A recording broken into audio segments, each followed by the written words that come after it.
But welcome live from our studios in Auckland Park, Johannesburg. You are watching The Week in Review. It is the program where we review some of the big stories to come out of the week, and we are with you between 1 and 2 p.m. Obviously taking a look at what's been making headlines and getting South Africans talking. I'm Liesl Wilson. Let's get straight into it. Michael Ndlovu wins Mpumalanga ANC chairmanship with 440 votes. Other news, the National Institute for Communicable Diseases says 10 more people have succumbed to COVID-19 related complications in the latest reporting cycle. And in your sporting news, it is day 3 of the first cricket test between South Africa and Bangladesh in Durban.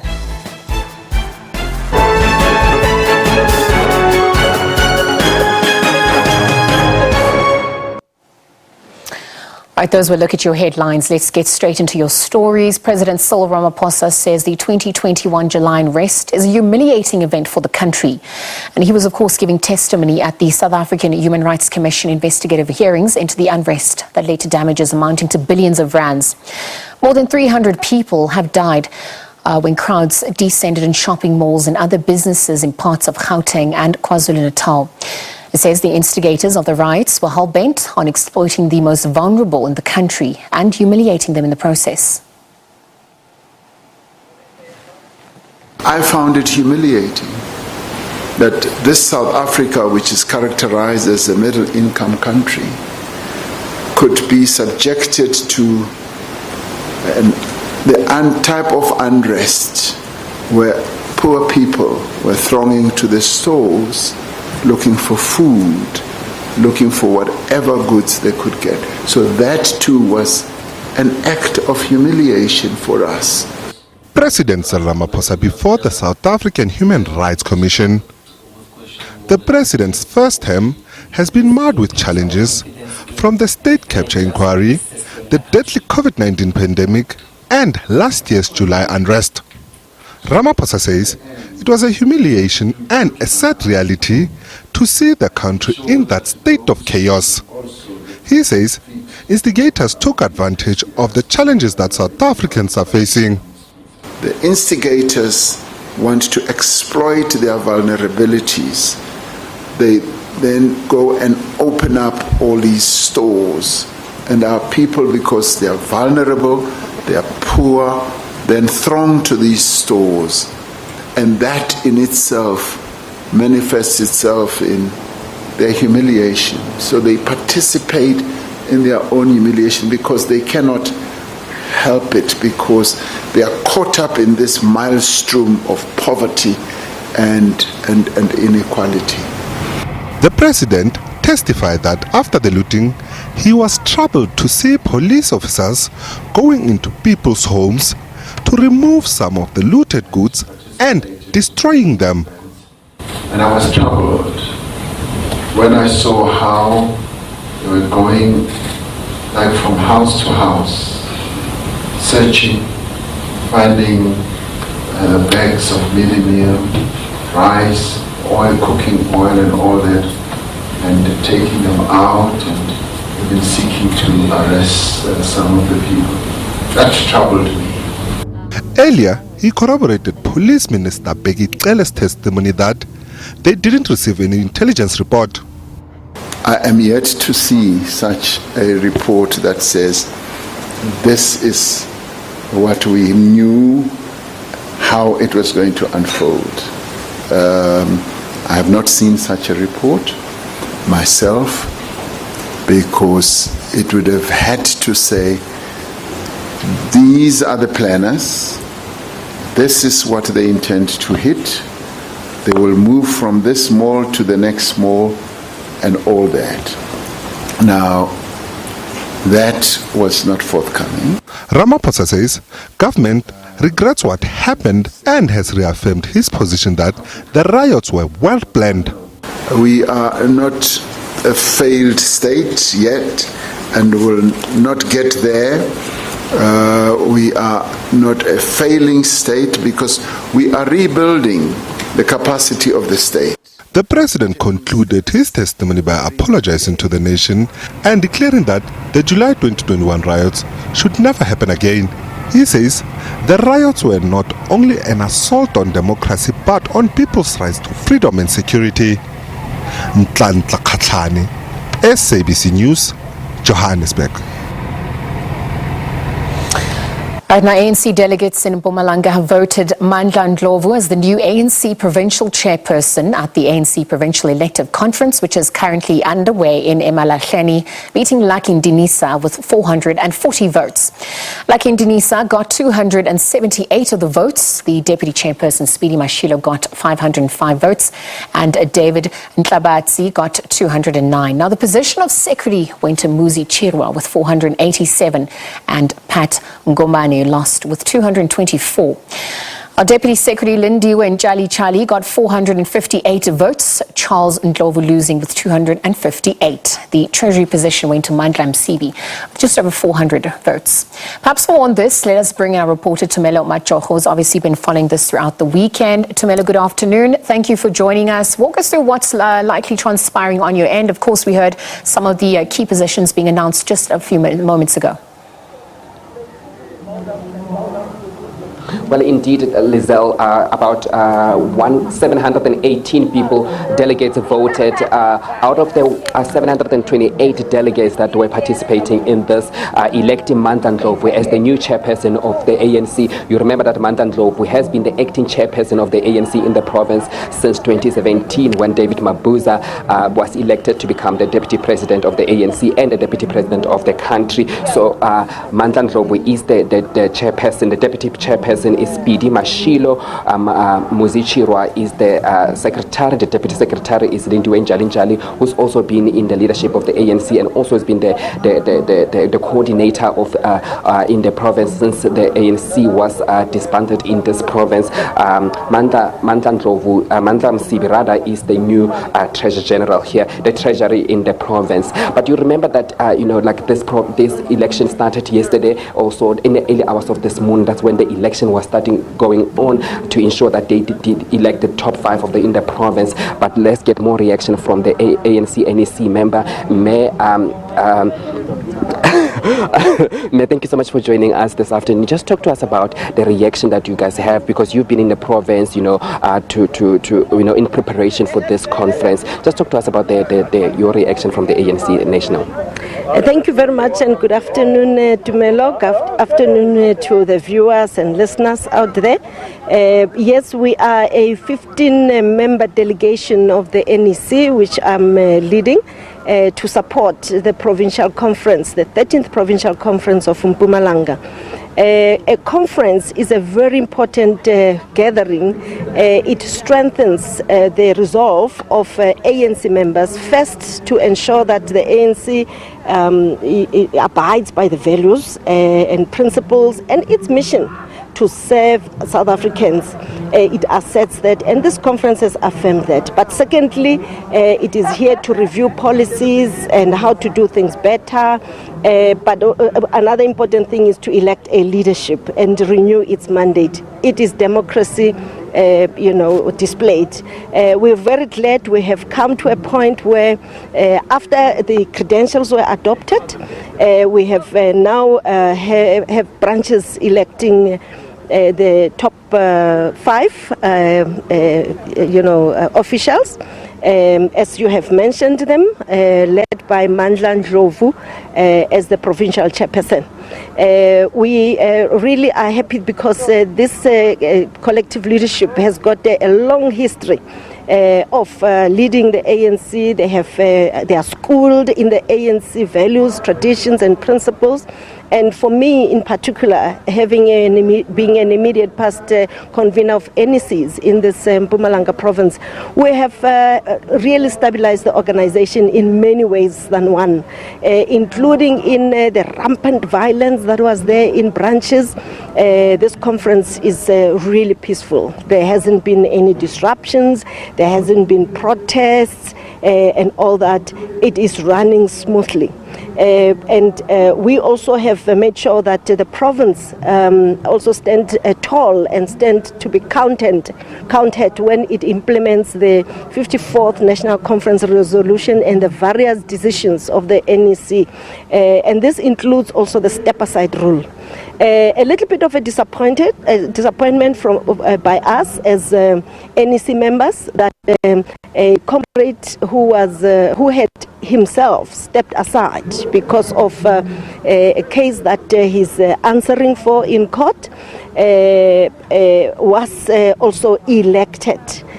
We are unhappy because he is not able to execute his tasks because he has stepped aside whilst he deals with his the case, the indictment in court.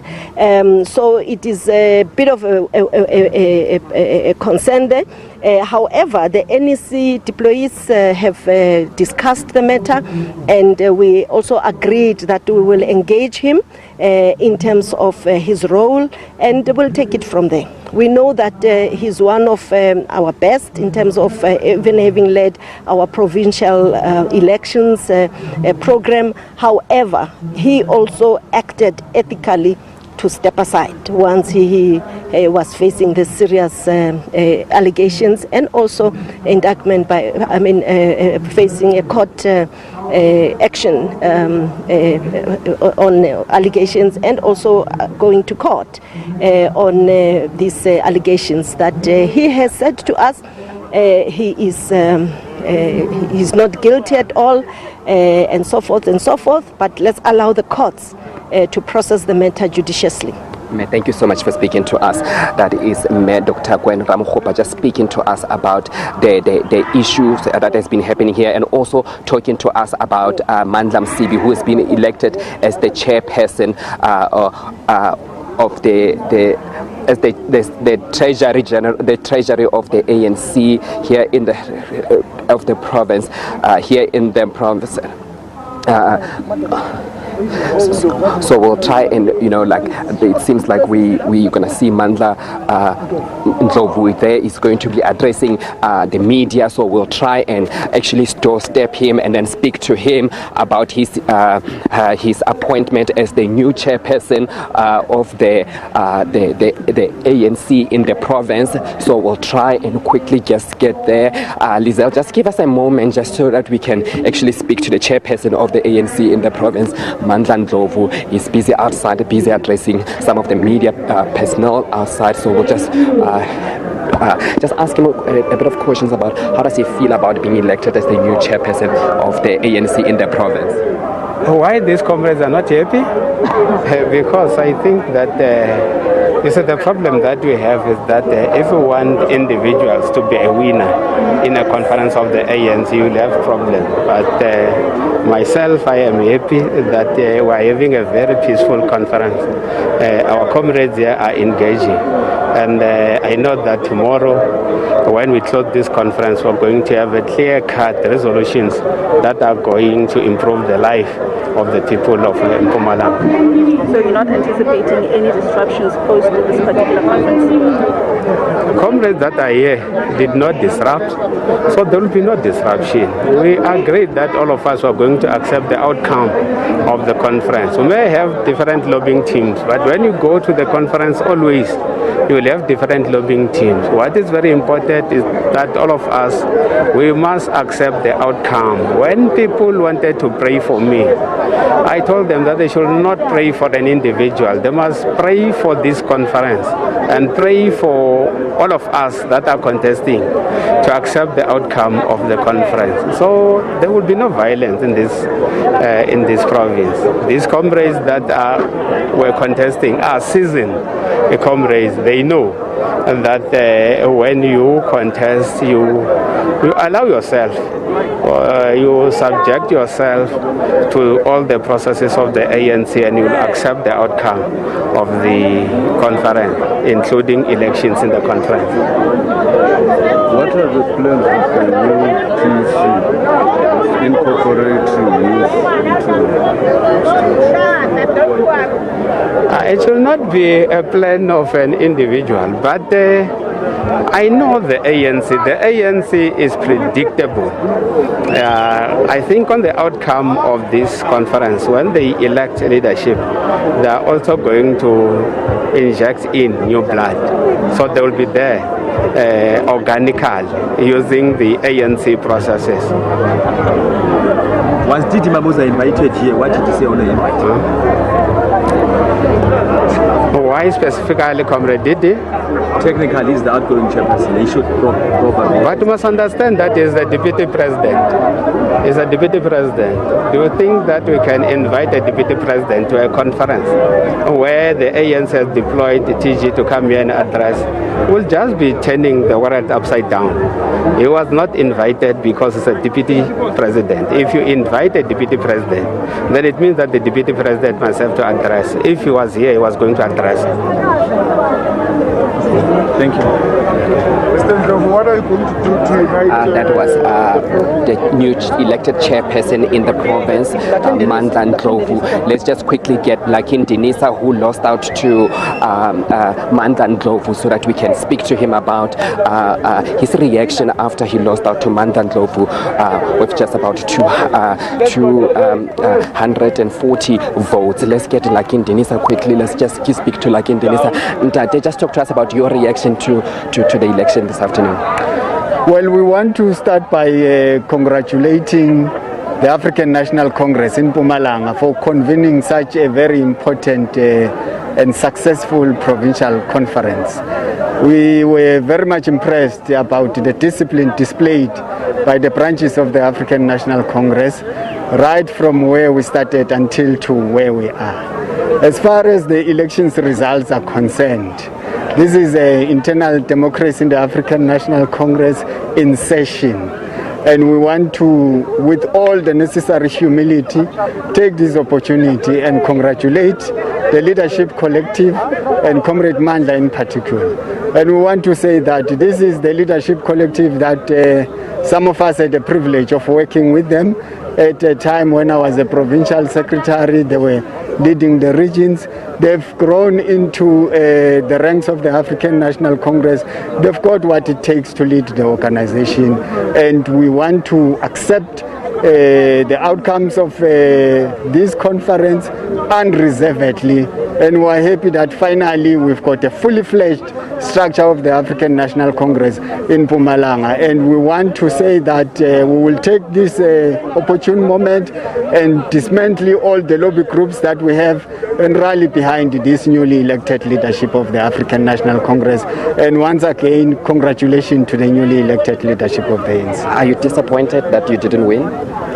Well, when you go to any war, you will want to win. It means that tactically they were much more prepared and smarter than us.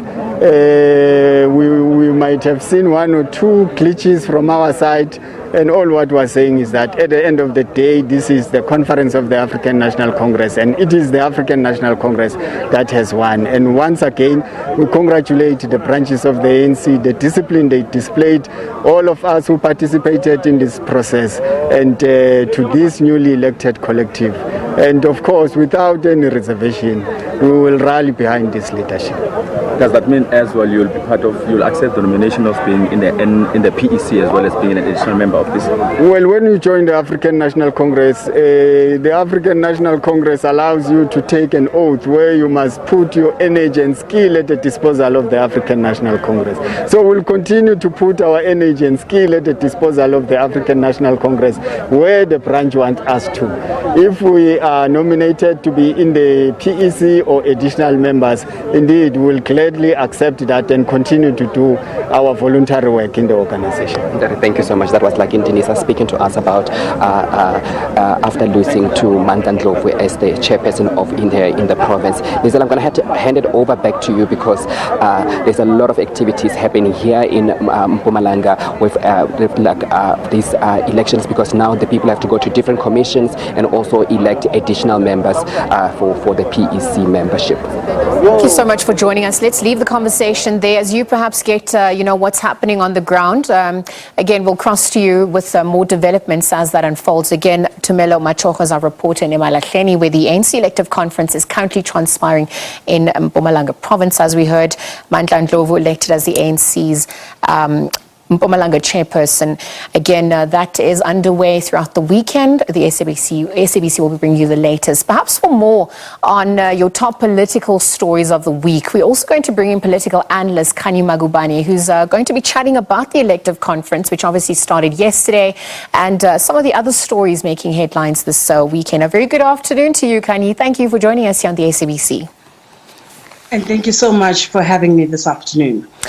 Khanyi, we've obviously seen, some of the names being put forth and announced coming out of the ANC's Mpumalanga elective conference. And I wonder, as we hone in on the province and look at some of the reasons, that some of the issues that have transpired in the province, perhaps since 2017, what, in your opinion, are some of the reasons Mpumalanga has struggled to find a successor after David Mabuza? How's it evolved in some ways since its last conference? Well, Mpumalanga has always been a highly contested province, and politically any run-up to any elective conference is always filled with a lot of campaigning and caucusing and lobbying, and it's always been pulled from one candidate to another. But what has happened in Mpumalanga is that the provincial leadership, which was there before the newly elected leadership that you just announced a short while ago, they were eventually disbanded, and the Ndlovu comrade that just won, Mandla Ndlovu, he was the acting chairperson of that current provincial leadership, and there was a lot of skirmishes and fightings over leadership ratings because Mpumalanga is a very mineral resource rich province, and there are a lot of lucrative contracts that are there, and we know that issues of leadership are always highly contested, but also we know that what happens on national also affects what happens at provincial. So if we see factions within a national structure, then definitely those same factions also have resonance within a provincial structure. And the current leadership that has won today has been highly known to be an anti-Didi Mabuza faction.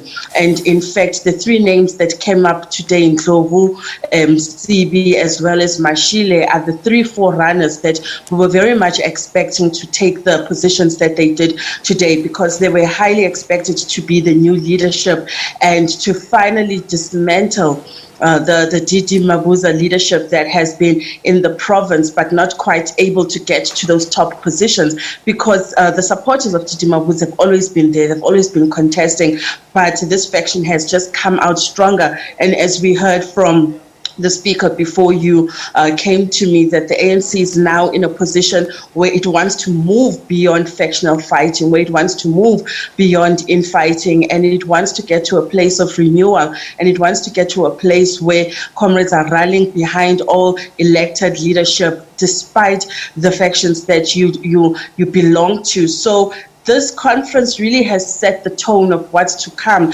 as provincial conferences get underway in different parts of the country ahead of the national conference at the end of the year.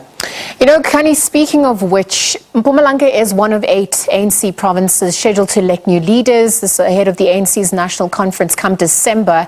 And in lieu of what's transpired this weekend so far, what do you think are some of the things the other provinces can learn from Mpumalanga, perhaps the challenges that they face leading up to the selective conference and going forward, as it's such a crucial time for the ANC at large? Well, I think one of the biggest learnings from the past 2 days from the Mpumalanga conference is that politics needs to evolve beyond positions. Politics needs to evolve beyond individuals. And I liked what Mandla Ndlovu said when he said that it's not about him. If anyone has won there, it's the ANC. And I think that's the type of tone that the ANC wants to set for itself. Now, that's all well and good, in terms of intention. But the true facts of the matter, Liesl, is that there are still a lot of factional infightings in other provinces, especially the ones that are gearing up to go to conference, because the process of of going to conference in itself is quite tedious, because each and every member has to have their credentials verified. They have to be approved from a regional and zonal level. So there's a lot that happens before a person gets to the provincial conference, which I think is also currently underway, because all of those boxes need to be ticked before people can get to those provincial conferences. And the question is, will it be smooth sailing in the run-up to the different conferences, or will there be bloodshed and fighting as people want to make it to that conference to possibly be elected to the new leadership? I think that's what we'll wait and see. Can you just quickly, before we move into some of the other stories, you've spoken about the factions, and I wonder how factions within the province, have affected the running of the province to date. How reflective is it of what is transpiring on a national level? And perhaps also how important is it for the president or those who stand to contest come December for top six, ultimately to be president of the African National Congress, based on what transpired today? Well, Liesl, it's interesting you should ask that, because Mandla Msibi, right, is the fired agriculture NEC, because he's got 2 cases of murder pending against him at the Nelspruit, court. And because of the ANC step aside rule, of which they are trying to implement at every level of the party, he's had, to forgo his position, which angered a lot of his followers, because they felt like the comrade was prematurely let go from his position before the case was concluded. So you don't actually know if he's innocent or not. So you're also seeing that playing out on a state level, where people can use the positions like MEC, any other position of government to actually fight those battles. When people are removed from positions of power, it's because they've been indicted, and they're saying that he's not yet been indicted, so why has he been removed? And we also know that the Human Settlement MEC Speedy Mashilo, also a very key figure in front there in Mpumalanga. The 3 of them have formed an alliance, quite a strong one, and they've managed to secure quite powerful positions within the new leadership, stamping their arrival and saying that they're new sheriffs in town. But the question is, will they be able to survive the infighting in the province? That's what we can only just wait and see. Well, let's see what transpires throughout the weekend, perhaps also from here into for the province and the party at large. I want to leave the conversation there and maybe move into some of the other stories that made headlines this week, Khani. Obviously, we saw President Cyril Ramaphosa appearing to give account of the July unrest at the South African Human Rights Commission. And I wonder, how important was it for the president to come and have his say? Perhaps also in the same breath, what stood out for you at his testimony? I think it was important for the president to speak, because a lot of senior government officials, including the former State Security Minister Ayanda Dlodlo, as well as Police Minister Begitele, have been amongst the top government officials, along with former Defense Minister Nosiviwe Mapisa-Nqakula, who testified. And as head of state, he was there to give his testimony about what this means, that this happened under his rule and in his administration. And the president was at painstaking to really break down how he felt at the time when the outbreak of violence in July was breaking out. And he says that he watched in dismay and he couldn't believe that this was happening in his country. And what stood out for me, for the first time, the president spoke about how much the tribalism hurt him. He spoke about how on social media he would read so many messages and saying, we will not be led by somebody of a particular tribe. Tell that vendor to go home and leave us. We are trying to run the country. And he says that the fact that those July unrest turned tribal also really affected him, because we should be beyond that. We should be able as a country to move as a collective, and that the tribalism that came out during the July unrest particularly disturbed him. But moving forward, he also spoke about the fact that he never received an intelligence report from Ayanda Dlodlo. So he basically threw her under the bus, and he corroborated the testimony of Police Minister Bheki Cele that, contrary to what Ayanda Dlodlo said, there weren't alerts that were received, particularly about the July unrest, as she had stated in her testimony in February. She said that they had given the joint national structures that they are a part of the security cluster, the alerts. So the question is, who's telling the truth and who's lying, and what purpose would Ayanda Dlodlo have to lie under oath? Yeah, absolutely. And I think just in conclusion, Kani, ultimately, pending the outcomes, will the commission be able to establish these so-called masterminds that galvanize the masses to carry out this unrest? Obviously, this is what everyone is waiting with bated breath to understand and witness at the end. I think we have to think of it beyond just the masterminds, because the masterminds are the foot soldiers. We have to think beyond that. How was it enabled? Because there has to be an answer to the question of whether police work was intentionally interfered with at the highest level. One of the biggest accusations against the police is that they were slow to react. The business chambers in KZN said they watched in horror as their businesses went up in flames, and police were not quick to react, and they were told to stand down and not get involved. So those, for me, are the important issues, because those enabled it to happen. Who the masterminds were, the ones that galvanized on the ground, those individuals do need to be brought to book, and they do need to be sentenced, convicted and sentenced. But ultimately, I think that for us to have true impact coming from these hearings, we need to deal with it at its very roots, which is, how was it enabled to happen? Kani, thank you very much for joining us here on the SABC. Again, Kani Magubane is a political analyst, and she was chatting about some of the top political stories for the week in review, including taking a look at the ongoing elective conference that is happening for the ANC in Mpumalanga. Let's take a quick ad break, and we continue with more news and updates on the other side. You're watching the Week in Review with myself, Liesl Wilson. We will be right back.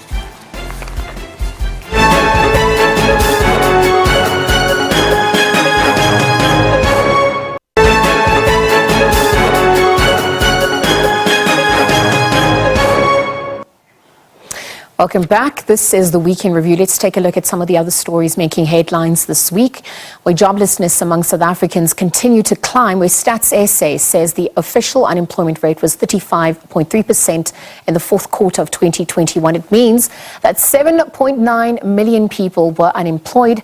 It's an increase of 278,000 people. Let's take a look at some of the reactions on these numbers.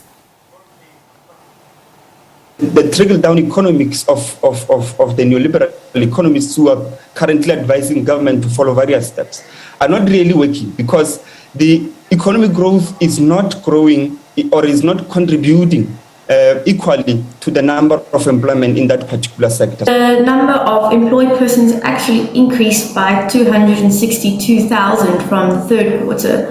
However, due to a bigger increase in the labor force, so i.e. more people are willing to work or return to work, the unemployment rate actually climbed from 34.9% in Q3 to 35.3% in the fourth quarter. Right, so for more on this, let us bring in Dr. Azwi Fanele Nemushunga, economics lecturer at the University of Venda, to unpack this and more. A very good afternoon to you, Dr. Azwi Fanele. Thank you for joining us. Afternoon, and thank you for inviting me. Dr. Azwi, we have definitely seen mixed reactions coming through from political parties, civil society, unions at large. But I think before we get into the nitty-gritties of that, last night, the latest news emerging is that Moody's agency upgrading South Africa's credit outlook to stable from negative, citing that it was largely driven by fiscal consolidation efforts, which seems to be a welcome relief. What's your reaction on the back of this?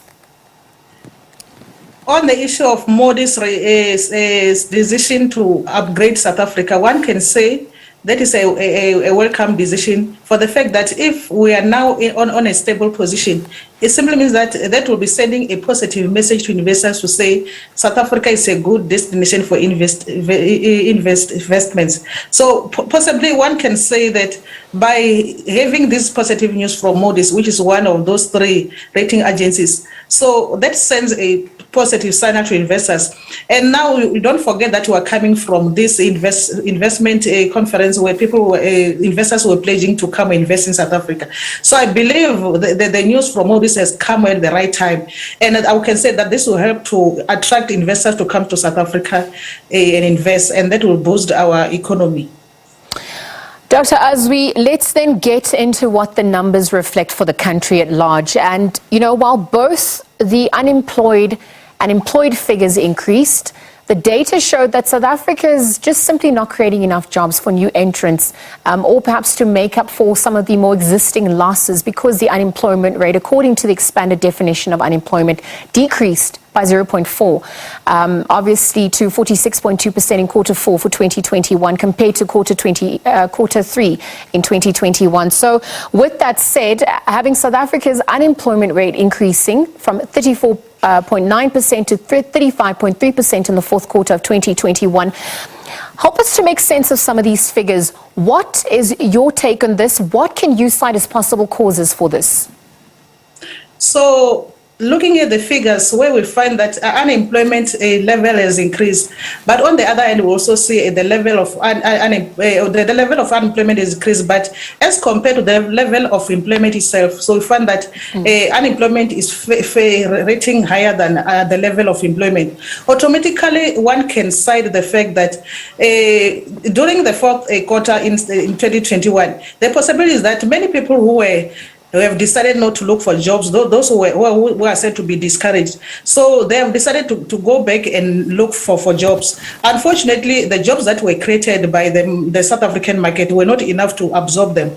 On the other hand, we can also say that can be attributed to the issue that happened during the third quarter of 2021, where we found that many businesses were affected. And then as a result, that has had a negative effect on investor confidence, because we're looking at those July unrest. So that's automatically say that the possibility is that many people had lost their job during the fourth quarter.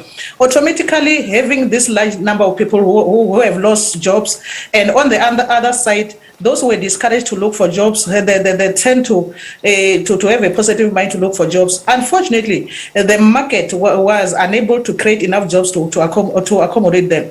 And that's why we see, though we are having an increase in the level of employment. But for the fact that unemployment has risen above the level of employment, so automatically we sit at a rate where we find that now our unemployment rate tends to be higher as compared to the third quarter of 2021.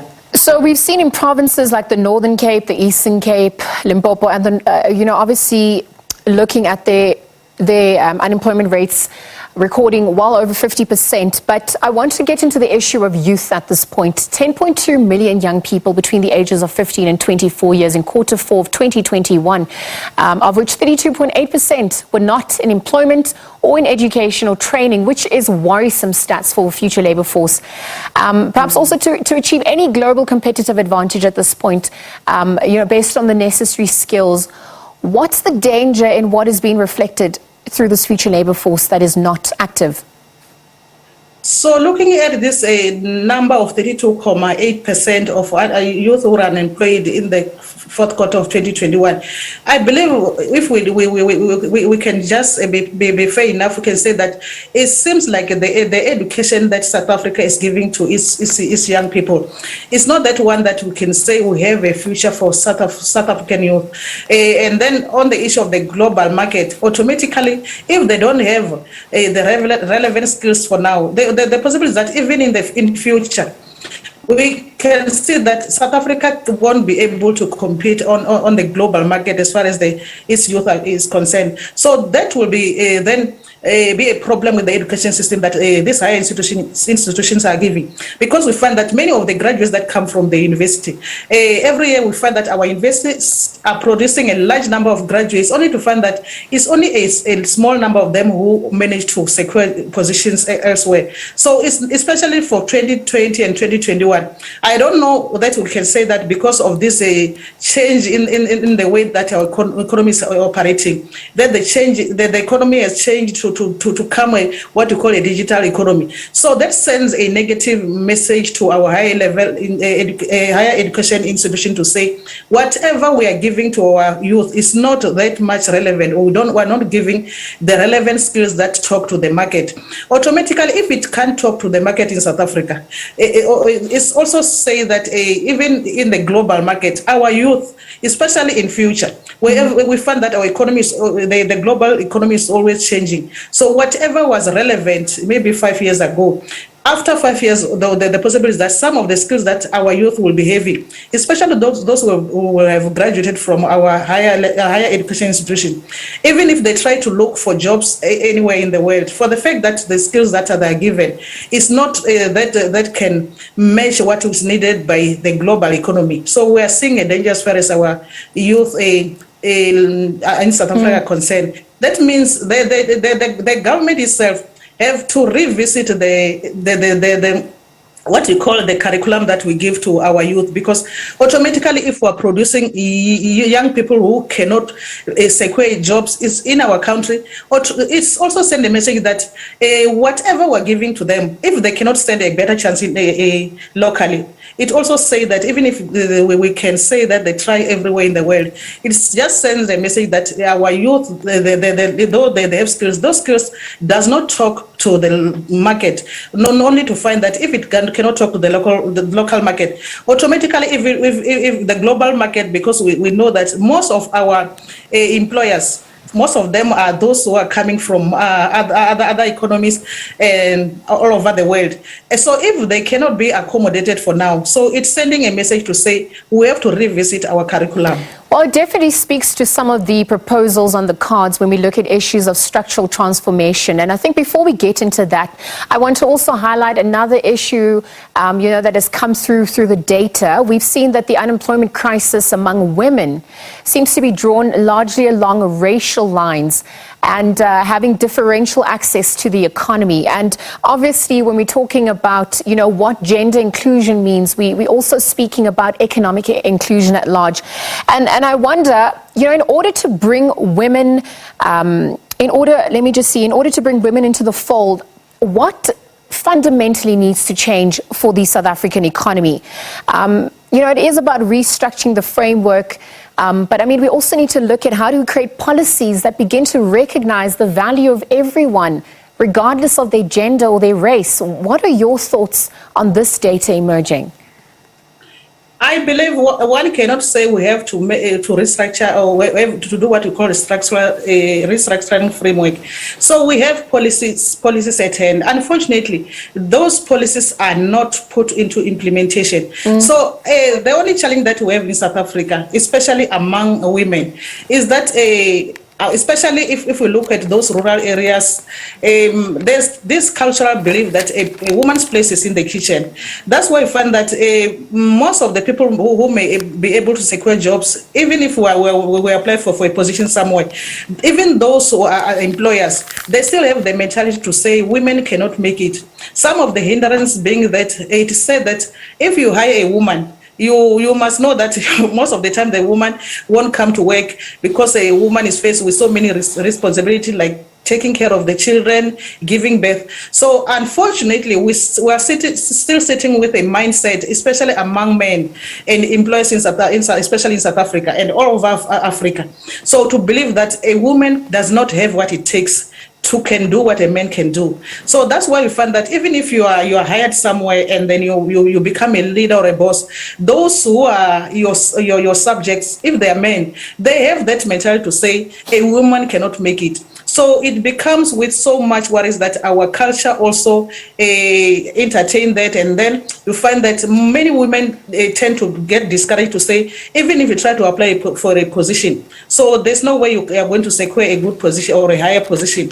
So I believe the only weapon that can help women to is what you call women empowerment, because women empowerment will lead to economic empowerment.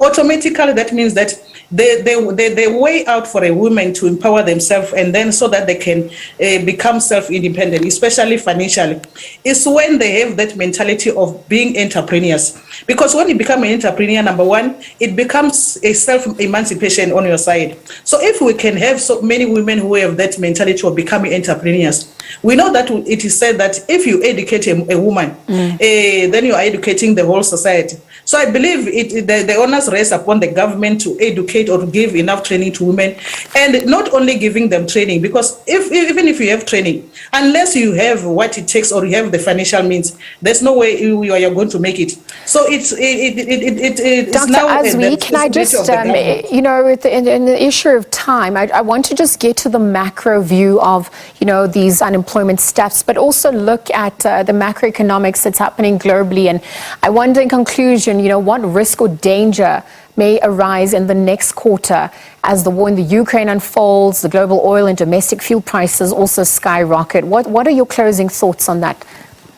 So on the issue of on the issue of this Russia-Ukraine war, so one can say the possibility is that we know that these two countries are said to be the largest producer, especially when we look at Ukraine, the largest producer of wheat. When we look at Russia, we know that Russia is the largest producer of oil, even though America is doing whatever it takes to help ease this problem. But we can say that in the near future, the possibility is that as much as there will be shortage of this, for example, a shortage of wheat products, and also shortage of oil production, automatically that will cause a hike in the price of these commodities. And when we have an increase in the price of these goods, that will also talk to the global inflation. Automatically, when the general price increases, it will affect more the poor rather than those maybe who can make it. So we can now talk of a stagnant economy, not only for South Africa, but that there will be this what you call a long effect on the global economy, seeing that when we have these higher prices, general high prices for oil, general high prices for those basic commodities, automatically we're talking of an economy that will result in poverty, and then there's a lot of suffering. And we know that if these challenges continue, automatically there will be so much social ills like crime. We talk of what we call economic stability and also political instability. Well, Dr. Azwi, thank you very much for joining us here to help make sense of some of those numbers. Again, Dr. Azwi Fanele Nemashunga is an economics lecturer at the University of Venda, and again, she was chatting about Stats SA having published the latest unemployment numbers for the fourth quarter of 2021, which shows that SA's unemployment rate has now hit 35.3%. It's the highest point since the quarterly labour force survey was started back in 2008. But staying in economic news, the emergency measures announced to reduce the impact of fuel price increases have now been met with mixed views. And while motorists are mostly relieved, fuel retailers are worried. The agricultural sector says this bodes well. Finance Minister Enoch Godongwana announced a 2-month reprieve with a R1.50 reduction in the fuel levy. Take a look. Motorists are not the only winners in this decision. The reduction in levies will see the petrol and diesel levies lowered from R3.85 to R2.35 and R3.70 to R2.20 per litre respectively. According to analysis from FNB, this fuel price reduction will benefit farmers as they head into increased activity in the agriculture calendar. But there are rising concerns about future proposals made yesterday. Government is proposing to review the regulatory accounting system, which includes retail and wholesale margins.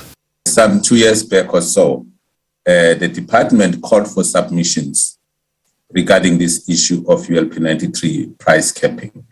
And the association, FRA, and other industry stakeholders did, submit written submissions to the department. And from there was dead silence. So that cannot be in any, standards be considered as a proper consultation. An academy that helps aspiring entrepreneurs to get a foot in the door of the industry is equally concerned that this move will discourage new entrants into the industry. PetroConnect co-founder Bonelo Mbata says there are unintended consequences for allowing margin cut. Back in 2010, when there was an introduction of a further payment method using credit cards, that was never compensated for. And according to the study that was done by the department, it was clear that there is a current under recovery of 12 cents per litre. Now, over and above this, we have noted that the minister is proposing a further cap in the pump price for 93 unleaded. Now, at face value, this may seem like a great move, but we would like to just warn that it will have severe unintended consequences, primarily for new fuel retailers who come into the industry highly geared, whose projections are based on fixed margins that are protected by the RES matrix. Diabo Sito, SABC News, Johannesburg.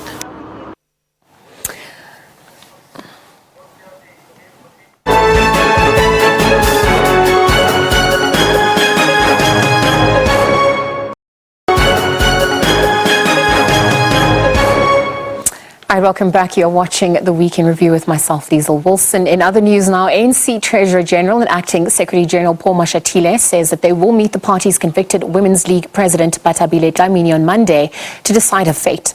It comes after the Johannesburg Magistrates Court on Friday sentenced Dlamini to 4 years in jail with an option of a 200,000 rand fine, half of which was suspended. Well, currently the governing party has a standing resolution that all members who are facing criminal charges have to step aside and those convicted must resign. While speaking on the sidelines of the 4th commemoration since the passing of ANC activist Winnie Madikizela Mandela, Mashatile says they are still studying the judgment. ANC Women's League President Batabile Dlamini's fate is in the hands of her party. The governing party said to meet on Monday to discuss her position. Dlamini has been sentenced to 4 years imprisonment or a fine of 200,000 rand, half of which is suspended. The party says they will call Dlamini on Monday. This matter was raised at the last NEC, if you recall. I think it was 2 weeks ago. But the decision was that the officials of the ANC must deal with the matter. We took a decision that we'll call Comrade Batabile. Unfortunately, the previous week was a very busy week. The president was out of the country. So we are meeting on Monday this coming week, and we will be addressing these issues that you are raising. The ANC has admitted that its step-aside rule was not clear on the seriousness of cases that warrant members who are facing criminal charges in court to step down.